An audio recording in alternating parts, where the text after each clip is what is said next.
DeSantis' press secretary, Christina Pushaw, got in a bit of hot water over the last couple days after sending out multiple tweets, either downplaying and at one point almost looked like she was defending the several groups of neo-Nazi protesters, if you want to call them that, made their presence known over the weekend here in the state of Florida.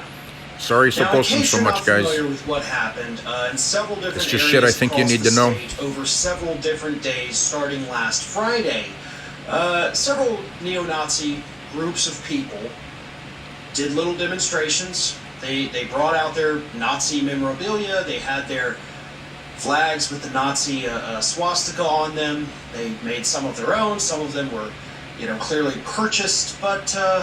Yeah, it was pretty grotesque to see this happening. Lawmakers across the state, local and state level, spoke out against this. As of Monday, Ron DeSantis himself had not condemned any of this, and his spokesperson, Christina Pushaw, on Sunday decided to weigh in on everything in a series of tweets that have now been deleted, of course, because they were so incredibly terrible. The first tweet she sent said this: "Do we even know they're Nazis? Or is this a stunt like the white nationalists who crashed the Youngkin rally in Charlottesville and turned out to be Dem staffers? I trust Florida law enforcement to investigate and I'm awaiting their conclusions." I believe it was actually the Lincoln Project that did that. As we remember, those are actually conservatives. And I told you a long time ago not to trust those people. Been saying it for actually years and years that the Lincoln Project shouldn't be trusted. So those weren't actually Democrats. Those were, put together by whatever. But sure, it was a stupid stunt. Yeah, absolutely. This was not that, though.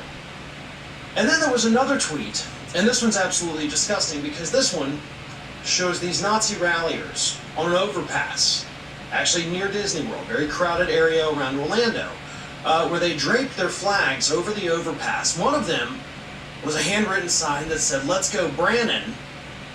Brandon, not Brandon, because they couldn't figure out how to spell Brandon. And then it had two swastikas spray painted on either side of "Let's go Brannon." Somebody tweeted that out and said only a dumb Nazi could mess up Brandon. Pushaw responded and said, "So if you criticize the president, you're automatically a Nazi? I don't think that's how it works." See, that's a little bit of a defense, right? Because, you can see in the picture, it's right next to an the gist of it, guys. Nazi flag.